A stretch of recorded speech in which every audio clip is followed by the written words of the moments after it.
Today, we meet Gastly at the very first breath of its existence. A cold pocket of poisoned mist has escaped from an abandoned tower and wrapped itself around a wandering spirit.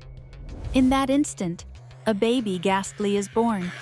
It is small, nervous, and its gas cloud is thin, so even a light draft could scatter it.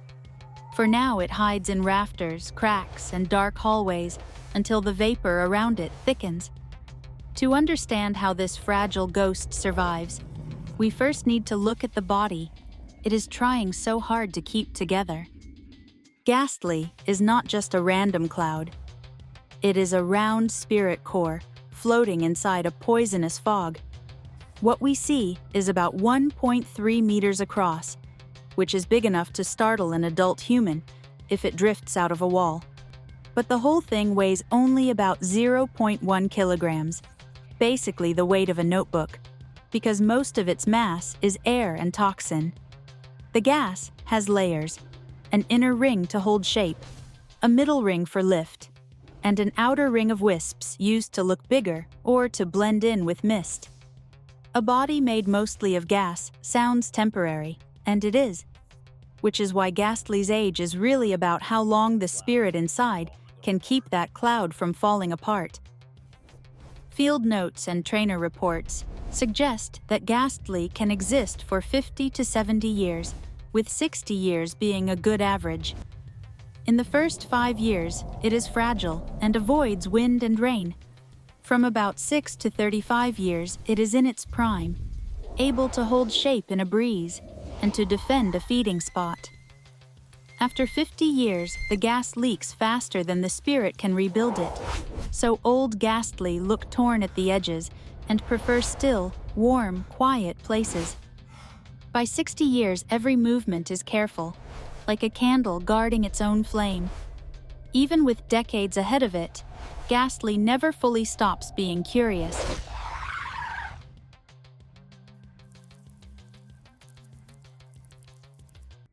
Baby Gastly love to watch.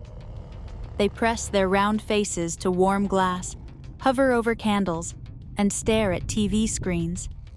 Keepers have found perfect circular smudges on windows, where a young Gastly was watching people inside. Some have even licked cameras just to taste the emotion from the person filming. It is like emotional tasting, not hunting. But that kind of curiosity still needs energy.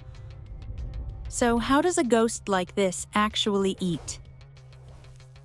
Gastly does not chew or swallow. It feeds on life energy, body heat, breath moisture, and emotional residue such as fear or excitement. In the wild, it waits in bedrooms, old tunnels, or quiet hallways, and sips tiny amounts from sleeping people or Pokémon, almost never enough to hurt them. In captivity, we have to simulate that safely.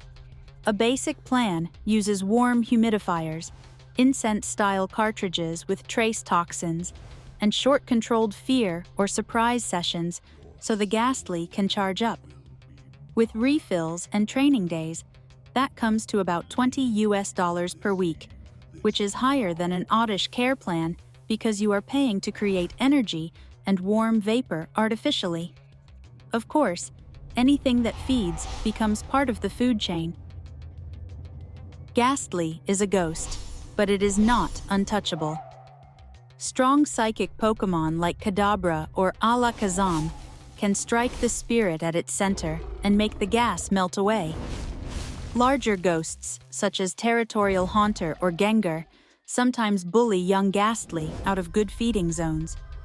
Human ghost hunters with capture gear can trap slow juveniles. Even the weather is a threat. A storm or a strong crosswind can tear a young Gastly apart. That is why most young ones stay close to walls, vents, chimneys, tree lines, and underground passages.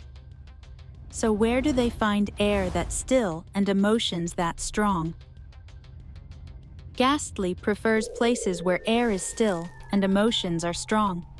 Old cities with cemeteries, abandoned hospitals, burned theaters, ship graveyards, foggy coasts, and warm underground drains in cold towns are all perfect. Any location that mixes human history, moisture, and low wind becomes a natural nursery for young Gastly. In colder areas, sewer vents and steam pipes give just enough warmth and humidity for them to hold their shape.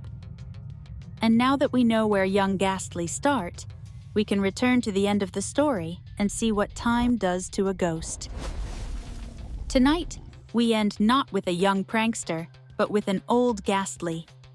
It drifts slowly above a graveyard that has cooled with time. Its gas halo is thin and torn by decades of wind. The glow in its eyes is softer, but it is still there. Every few minutes, the vapor around it ripples, as if the spirit inside is tightening its grip so it will not fade. This is a survivor that has held itself together for 60 years on fear, breath, and memory. We leave it here, watching over the stones that no one else visits.